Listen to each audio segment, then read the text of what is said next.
Hello, good evening. Today we will put some lights in a very strange phenomenon. Man-made phenomenon happens in ancient Egyptian monuments of Abu Simbel.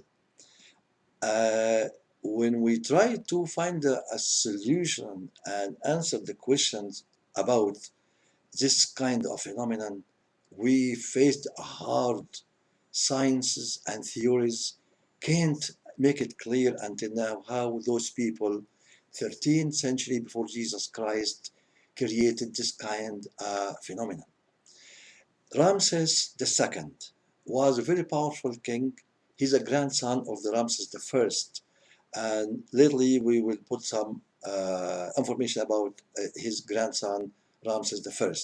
Ramses II was king of Egypt in the 19th dynasty of this pharaohs, and he was involved in a big battle between the empire of the pharaohs in Egypt and the empire of Hittite in what is now Syria and Lebanon. And he defeated the troops of the Hittite, and he tried to expand his empire, became include Palestine, Syria, and Lebanon. It was the Hittite Empire, as we said. King Ramses actually he tried to commemorate his victory on this kingdom of Hittite. So he brought the engineers and the builders of this era and asked them to build a huge temple like never ever before the other pharaohs built. And those people, they carried out a big rock, two, uh, two temples in the area of Nubia. Nubia is the border area between Egypt and Sudan, now about 1,200 kilometers south of the capital of Egypt, Cairo. At this area now, it's very mystery. Nobody know any life there around, except the River Nile and the artificial lake of Nasser. The it became after the high dam. Let's see in brief how the Ramses built this kind Abu Simbel statues or temples, and how they make it from massive one rock. The whole temple is a huge, spectacular four statues of King Ramses. The height of each one 66 feet, about 20 kilometers, 20 meters, like 4 stories building. You imagine the human size comparing with kind of size of this kind of statues. How they built huge rock temple like this? So let's listen to the story, then we give our comment after that. Enjoy. We first see Abu Simbel temple, as we said, the story is a temples or two temples in massive rocks temples near the border with Sudan. The twin temples were originally curved out uh, of the mountainside in the 13th century before Jesus Christ.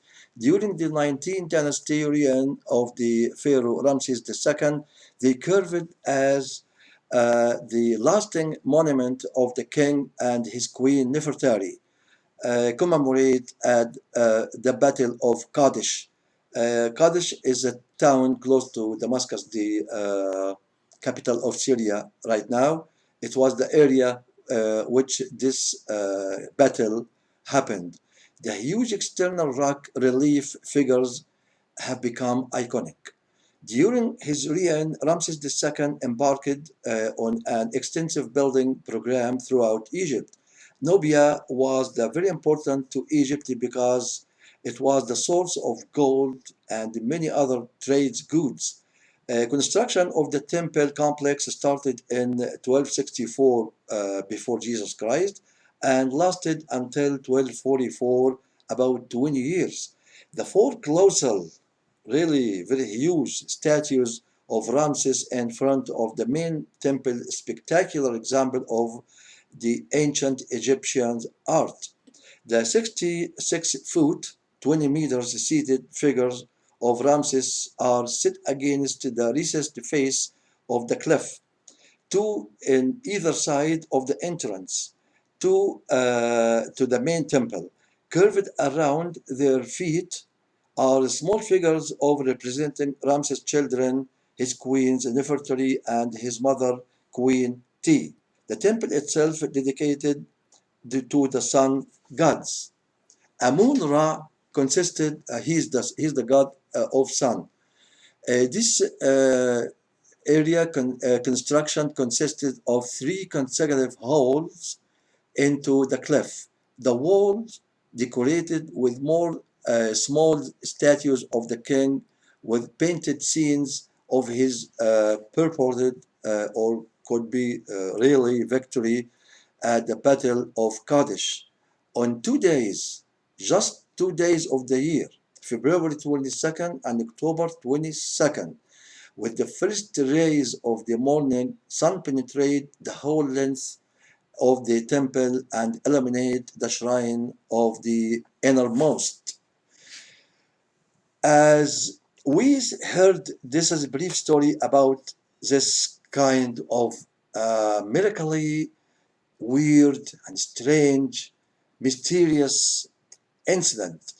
How those people use the science to make the sun, just go through a small hole to illuminate the face of the king and gods of sun. Inside the room is a four statues. The sun just lighted three of them, and number four, he is the he's god of darkness. So the sun didn't approach, didn't illuminate his face. This is a miracle. What kind of science did use it? The scientists try to search, and they figured the sun when it rise, not rise every day from the same point. It moved a little bit to the north and hit any spot 2 times a year. So they used the measure, the distance, the size to design this kind of temple to make the sun goes inside this hole just in February 22nd, 5:49 in the morning after sun start rise, the rays go through this hole, illuminate the face of the king Ramses and the Amun Ra, the god of the sun, embarking his coronation. Marking his coronation. Then back to October 22nd to go through the same hole to illuminate the same three faces of the King Ramses and God Amun Ra and Ptah, marking his birthday. Just exactly this time every day, thousands of tourists gather to see the time when the sun go through this hole to illuminate the face of King Ramses. Until now, even after the scientists they try to justify how this phenomenon happens, we're not sure about what kind of science those people use it to make it exactly very accurate. The sun comes in 22nd of February and 22nd of the October, the coronation time and the birthday of the King Ramses.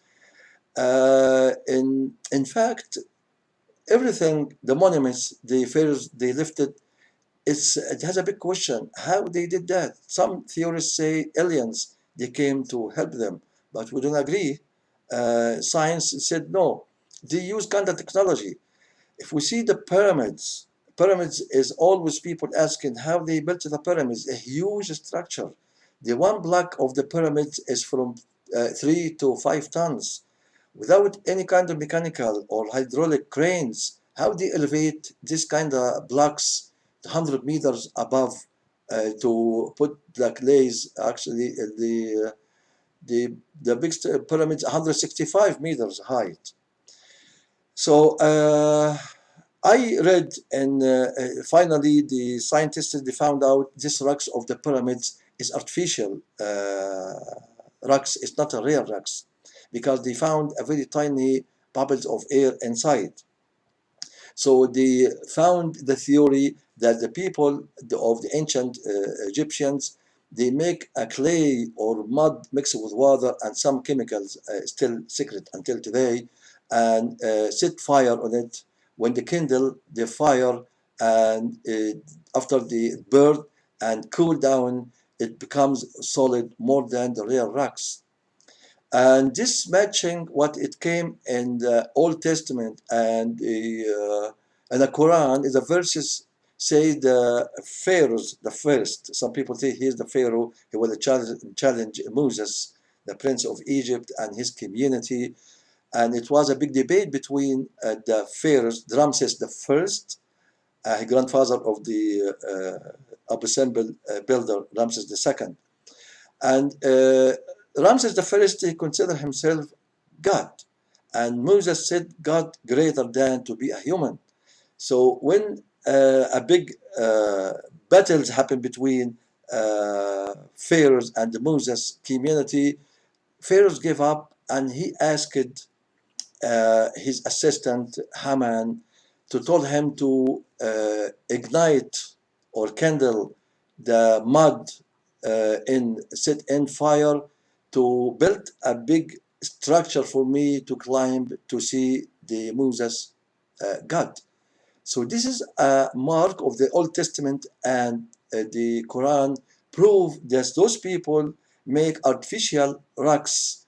It's not real rocks. That's why we can find explanation how they built the pyramids. Because every lay after it finished, they can carry the mud. Mud, it's like in the small containers you can climb and make it until a big block in a cage of wood or whatever, any kind of box, put the mud inside, mix it with water and some herbs, weeds, or chemicals, and set it in fire. Abu Simbel, it was and still miraculously a temple in south of Egypt to tell the people these people, ancient Egyptian, were very enlightened and they have a science, the very improved in chemicals and astronomy science to make a temple like Absambel to allow the sun goes 2 times a year, one day exactly as the king born, and the second day when he's in his coronation time. Uh, Still a question until now. Everybody see it. How these people build it, how they make it at this way, and how huge. It's one rock. The whole temple has 4 statues of King Ramses, each one 20 meters. How they make it huge like this? How and how questions and question will stay forever. Could be one day we find out exactly, but still a mysterious temple of Abu Simbel. That was the story. I wish you enjoyed it. Thank you very much. See you for next story.